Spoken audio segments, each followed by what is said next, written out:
Hi, I'm Adam and welcome back to First Man Photography. In today's video, we're asking, has photography lost its relevance and what might that mean for us?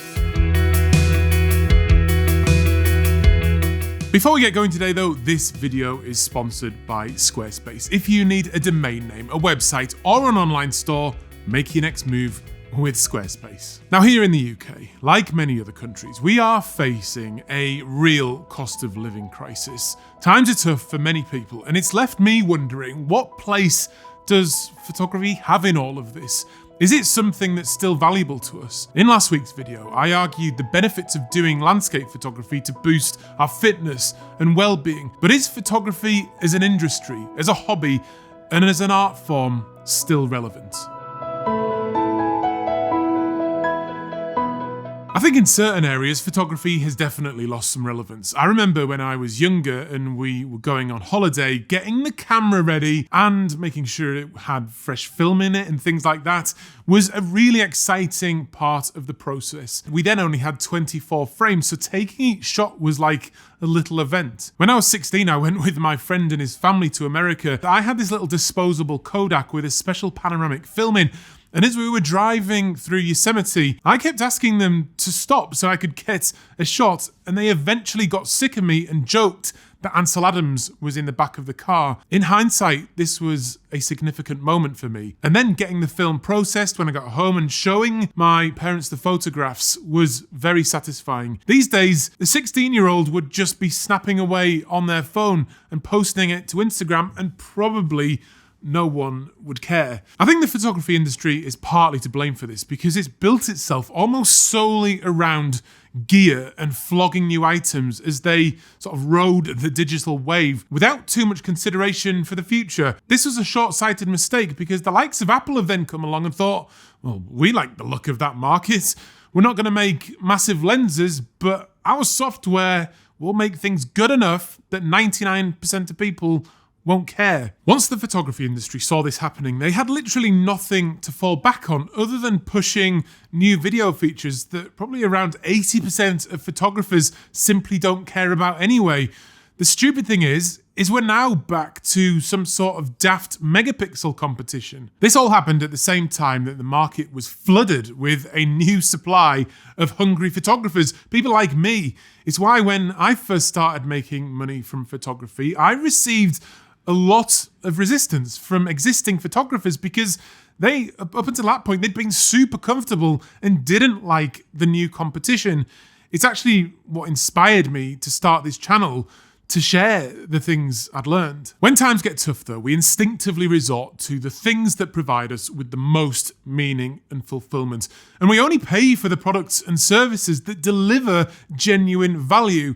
So all this focus on gear, technicals, making money, and then ignoring the art form means that photography is losing its relevance for so many people. It's so frustrating though, because photography is still relevant. It's literally capturing moments of our lives, and how can that possibly not be important? I've been talking about this a lot recently, but we have to move photography and our own thinking more towards the stories and the artwork rather than the stuff. So it's something people want to aspire to. Camera companies need to do this too. People want to own Apple products, not because they're technically better, but because they believe, rightly or wrongly, in the narrative that it will make them more creative. Red Bull promote a brand that makes us aspire to do more by showing us this extreme and exciting lifestyle like Formula One. And it's very easy to forget their actual product is just a slightly disgusting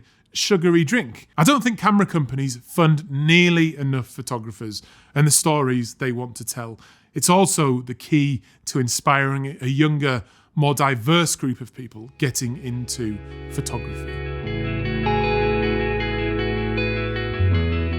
Even though everyone is taking images on their phones these days, I don't think this increased supply should matter all that much if we're telling stories.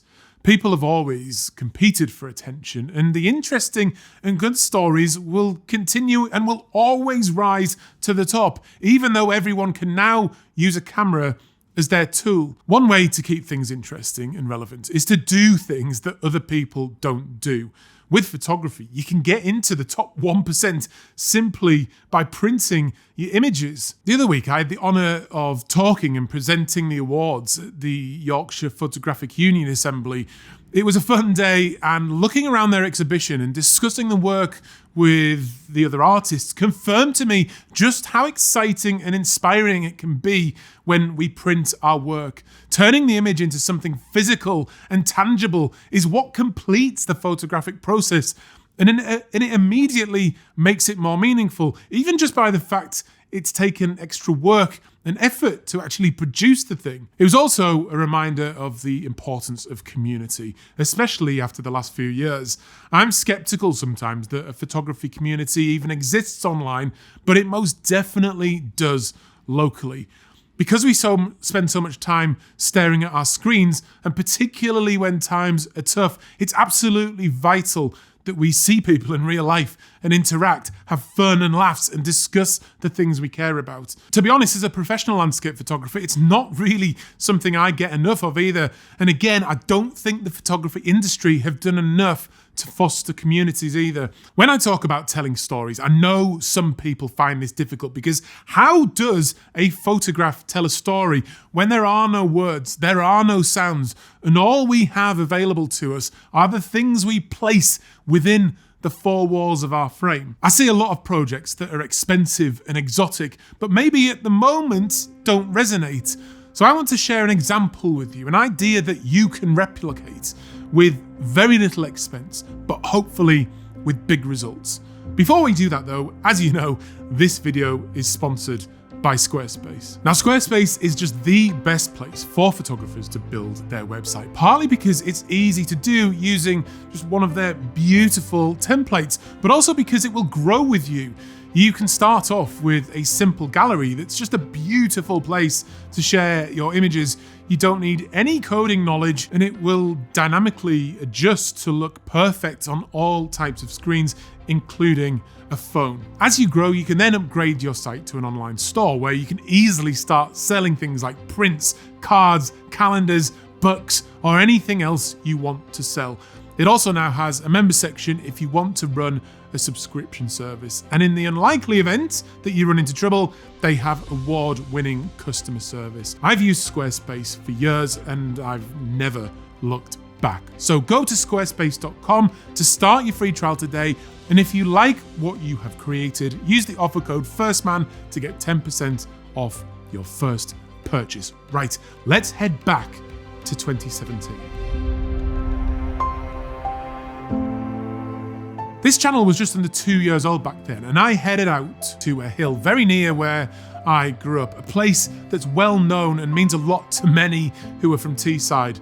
I was nervous that day as well because I was announcing for the first time I was going to be offering workshops, and I wanted to get the pitch right because it felt it was key if I had any chance of becoming a full-time photographer. It was a beautiful evening and the heather looked spectacular, and I ended up capturing an image that seemed to kind of sum up my connection to the Cleveland Hills almost perfectly. It was later when I printed it that I was overcome with a desire to go back and made a fateful decision to make a project out of it and try and capture the scene in all 4 seasons.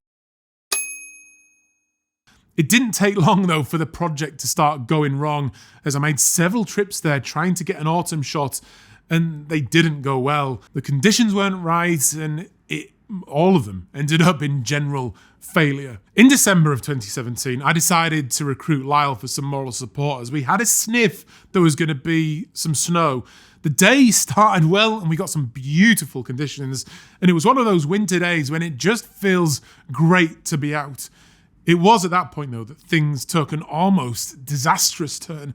I hadn't had my drone for very long at that point and sent it up to get some stunning footage to accompany the video and the winter version of the image I was planning to capture. It all started very smoothly and the landscape looked like a winter wonderland, essentially. But as I began to fly the drone around the hill to get a glorious sweeping shot, I lost contact with it as it flew behind the hill from where I was stood. I'm not going to lie, I absolutely shit myself, worrying literally that the thing was going to drop out of the sky. Thankfully it didn't, and used its sort of fly to home feature, which let me re-establish control. But it wasn't until I got home that night that I realised how lucky I had been. This is the footage it captured whilst flying itself, and it got way too close to this family who'd climbed the hill.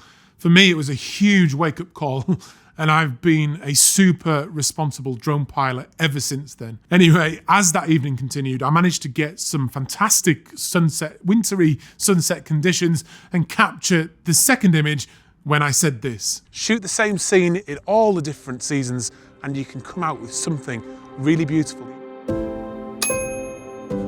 I then felt committed to putting my money where my mouth is. For one reason or another, I then missed spring of 2018 and rocked up again in November of that year to capture the autumn scene as part of my review of the Fujifilm GFX 50S. And I was excited to capture the image in medium format as well. The evening was going pretty well, the conditions were nice enough, and there were some lovely browns and autumnal colours going on, so I captured the scene. But it wasn't until I got home again that evening that I realised I'd totally mucked up the shot, because it was one of the softest, least sharp images I've ever taken. And it really served as no relief either when I later discovered the lens I'd used was faulty, because it was still my fault. I should have checked the sharpness when I was at the scene. My next trip there was then in spring of 2019 when I shot a vlog whilst out on my bike. It was a really fun day, and I'd planned to finish at that location, and I was excited because it had been a glorious, gorgeous day. So I was looking forward to sunset, but so many times when I've been there, a bank of cloud comes over at the end of the day to spoil the sunset, and that's exactly what happened. By the autumn of 2019, I was starting to get really frustrated with the project, and I felt uncertain I'd really ever be able to make it work. I don't think I went back there for the rest of the year, because it does as well take me an hour and a half to get there. Then the pandemic hit, so I didn't manage to get back until the very end of autumn in 2020, when again I went with Lyle for some support. This time I messed up the video by not recording the audio, but I did manage to capture the scene with the Fujifilm GFX 100, and that huge print now sits behind me on the wall there, and I absolutely love it.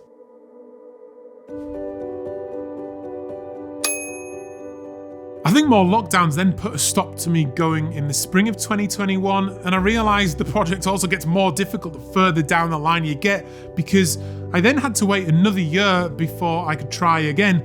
But then just a few weeks ago, spring of 2022, I finally nailed the last image, and it was a really exciting moment. I've decided to present the work as a collage, and I shared it on Twitter the other week, and it went somewhat viral, so I feel like I've succeeded in telling the story of this place and creating something that clearly resonated, and that's just with the image alone.